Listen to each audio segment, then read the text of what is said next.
नमस्कार। तो आज आप सुबह से सभी न्यूज़पेपर में देख रहे हैं कि किस तरह से हेडलाइंस बीपीएससी द्वारा बिहार में शिक्षकों की जो नियुक्तियां की जानी है, जिसमें कमोबेश सभी ने एक तरह से हेडलाइंस बनाए हैं। हमने भी 7 से 8 न्यूज़पेपर को देखा है, उसमें से कटिंग जो आपको स्क्रीन पे दिख रहा है वो हमने कटिंग लिया है और कटिंग को बहुत ही ध्यानपूर्वक मैंने पढ़ा है। उसके बाद मेरी जो पहली प्रतिक्रिया है कि यह विश्वस्त सूत्रों के माध्यम से जो आई है अभी ऑफिशियली आना बाकी है, पहली बात है।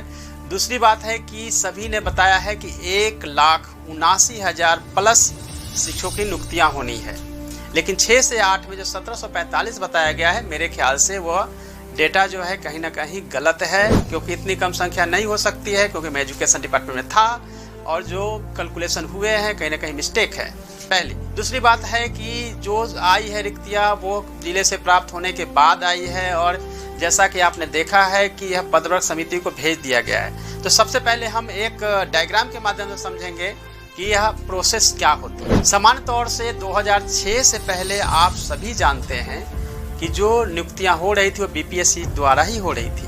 2006 के बाद स्थानीय स्वशासन के माध्यम से, जिसमें कि ग्राम पंचायत, प्रखंड और जिला परिषद के माध्यम से आपकी नियुक्तियां हो रही थी। लेकिन अब जो नई अधिसूचना ये है उसके मुताबिक हर लेवल पर बीपीएससी द्वारा एग्जाम कंडक्ट की जानी चाहिए। अब बीपीएससी एग्जाम में कंडक्ट करने से पहले का जो प्रोसेस है, जैसा कि आपने देखा होगा कि पद वर्ग समिति को भेज दी गई है। पद वर्ग समिति चीफ सेक्रेटरी सर की अध्यक्षता में यह कमेटी होती है, जिसमें कि फाइनेंस डिपार्टमेंट का भी कंसेंट लिया जाता है, क्योंकि कोई भी नए पद को क्रिएट करने के लिए पद वर्ग समिति में जाना जरूरी होता है। एक और बात कि जो भी नियोजित शिक्षक हैं वह डाइंग कैडर बना दिया गया है। डाइंग कैडर का मतलब है कि आप जब तक नियोजित हैं, आप रिटायर हो जाएंगे, धीरे धीरे वह डाइंग हो जाएगा, धीरे धीरे समाप्त होता चला जाएगा।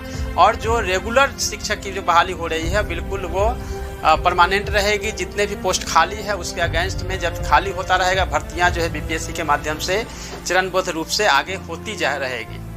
लेकिन अभी जो सीटें अभी अनाउंस हुई है, जो न्यूज़पेपर आप देख रहे हैं, 1,79,000 प्लस सीटें अभी आई है, जैसा कि आप न्यूज़पेपर में देख रहे हैं। साथ में मैं कहना चाहता हूं कि सीट घट सकती है, बढ़ सकती है, लेकिन अभी तक तो यह न्यूज़ था कि 2.5 लाख सीटें खाली है। लेकिन डिपेंड करता है कि कितनी सीटें भरी जानी है, कितनी अभी आवश्यकता है। हाँ, यह जरूर है कि पदवर्ग समिति में इसलिए भेजी जाती है ताकि वो सीट को जो है अप्रूव किया जाए, क्योंकि पदवर्ग समिति में नई कोई भी पोस्ट क्रिएट की जाती है तो वहाँ अप्रूवल जरूरी होता है। पदवर्ग समिति में आने के बाद यह जो है वो पहुंच जाएगी एजुकेशन डिपार्टमेंट। एजुकेशन डिपार्टमेंट से फिर से इसको भेजा जाएगा जिलों को, जहां आरक्षण रोस्टर को क्लियर कराना पड़ेगा। उसके क्लियरेंस जरूरी है, क्योंकि यह डिस्ट्रिक्ट कैडर होने वाली है, तो डिस्ट्रिक्ट से ही इसके आरक्षण रोस्टर क्लियर होंगे। आरक्षण रोस्टर क्लियर आप सब जानते हैं कि कई लेवल पे आरक्षण है, महिलाओं को भी आरक्षण दिया गया है। वो हर बिंदु को सेट करने के बाद वापस रिवर्ट होकर डिस्ट्रिक्ट से आएगी एजुकेशन डिपार्टमेंट। एजुकेशन डिपार्टमेंट फिर से इसको भेजेगी कैबिनेट। राज्य मंत्रिमंडल से अप्रूव होने के बाद अपनी अनुशंसा के साथ शिक्षा विभाग जो है उसको भेजेगी बीपीएससी। बीपीएससी एग्जाम कंडक्ट करेगी। एग्जाम कंडक्ट करने से पहले बीपीएससी अपनी अधिसूचना जारी करेगी। एग्जाम के पैटर्न्स, टोटल डिटेल्स जो है वो बीपीएससी के नोटिफिकेशन में आएगी।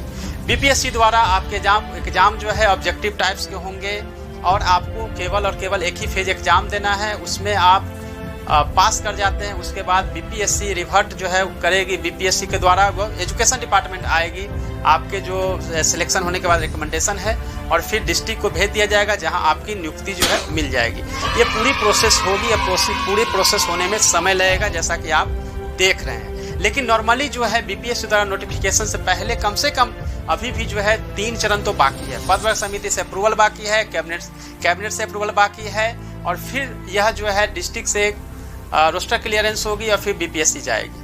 तो ये पूरे प्रोसेस को करने में समय तो लगेगा। जैसा कि आप देख रहे थे पिछले वीडियो में, मैंने आपको बताया था कि मई में नोटिफिकेशन आएगी, जून में आपका एग्जाम हो जाएगा।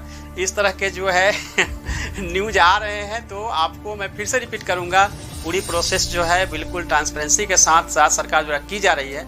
इसमें समय तो लगेगी, लेकिन हाँ, जो भी होगा ठोस होगा, लेकिन बहुत जल्दी प्रक्रियाएं की जा रही है, इसलिए समय तो कम लगेगा, लेकिन इतना नहीं कम समय नहीं लगेगा कि आपको 50-60 दिन में एग्जाम देना है।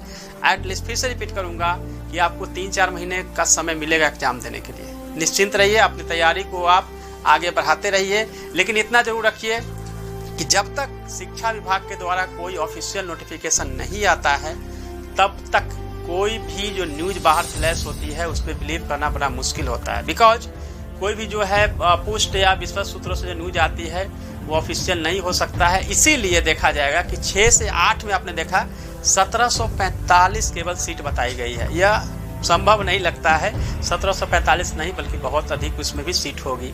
यह भूलवश या फिर मिस्टेक से ऐसा हुआ है जिसके चलते एक ही सोर्स से सभी जगह न्यूज़पेपर में छपी है तो सेम टू सेम सभी जगह ये चीज़ें जो है आई है। उसको एजुकेशन डिपार्टमेंट ने भी कुछ नहीं इस पर रिएक्शन आया है, कुछ नहीं कर सकते, ऑफिशियली भी कुछ नहीं है। लेकिन इस तरह से जो न्यूज़ आते हैं उस पर आप बिल्कुल घबराने की ज़रूरत नहीं है। जहाँ भी ज़रूरत होगी मैं आपको क्लैरिफाई करूँगा, आपको स्पष्ट करूँगा।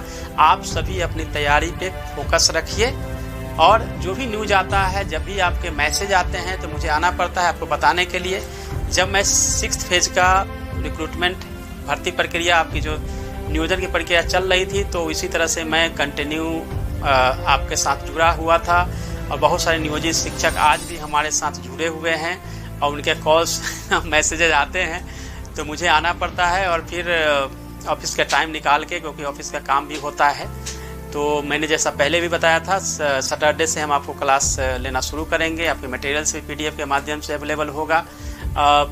जहाँ तक आपको लगता है कि बीच में भी सर आके कुछ बोल सकते हैं तो आपको नोटिफिकेशन यूट्यूब से तो जाता ही है। जैसे कोई वीडियो अपलोड होता है या लाइव आते हैं तो नोटिफिकेशन आपके पास ऑटोमेटिक चला जाता है। इसलिए घबराने की जरूरत नहीं है कि मेरी वीडियो कब आ रही है या मैं कब लाइव आ रहा हूँ। साथ ही मैं आपको बताना चाहता हूँ कि जैसे नोटिफिकेशन आएगी, मैंने पहले ही बताया, नोटिफिकेशन आएगी तो मैं पर डे आपको पढ़ाना शुरू करूँगा। मटेरियल को लेकर आपने बहुत सारे मैसेज किए हैं, मटेरियल भेज दीजिए, दे दीजिए। मैं मटेरियल बिल्कुल आपको तैयार कर रहा हूँ ताकि क्वेश्चन जो है उस स्टैंडर्ड और हर लेवल पे इस तरह से रेडी हो कि मैक्सिमम आपको जो है प्रिपरेशन हो जाए। ऐसा नहीं हो कि किसी तरह का मटेरियल आपको दें, क्योंकि अगर मैं मटेरियल दूंगा और किसी आपके स्तरीय नहीं हो, स्टैंडर्ड नहीं हो तो सही नहीं है। इसलिए समय तो थोड़ा देना पड़ेगा आप लोगों को, क्योंकि कई चीज़ें जो है टीचिंग एप्टीट्यूड का ऐसा है जिसमें कि मुझे खुद इन्वॉल्व होकर देखना पड़ेगा, बनाना पड़ेगा। GS की तो है, ठीक है, मैं GS में एक्सपर्ट हूँ, GS में मैं बनाने की कोशिश करूँगा, आपको मिल भी जाएगा।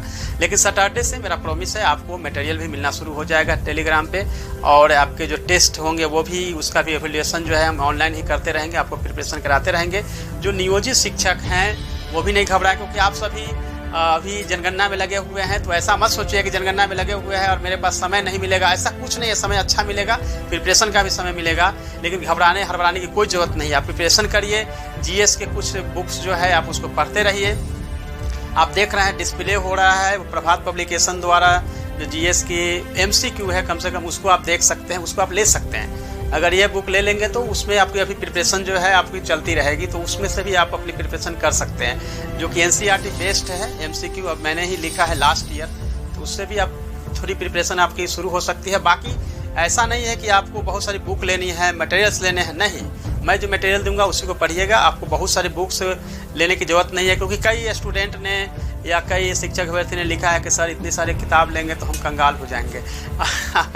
इसकी चिंता नहीं करनी है। जो भी बुक्स वगैरह होगी और जिस लेवल पे मेरी हेल्प की ज़रूरत होगी, ऑलवेज मैं आप लोगों के साथ हूँ, क्योंकि आज से 3 साल पहले से जो शिक्षक अभ्यर्थियों और नियोजित शिक्षकों के साथ जो रिश्ता है वो बहुत पुराना है और आगे भी कंटिन्यू रहेगा। और मैं आप लोगों के साथ हमेशा जुड़ा हुआ हूँ और आपको कंटिन्यू मैं आपको तैयारी करवाता रहूँगा।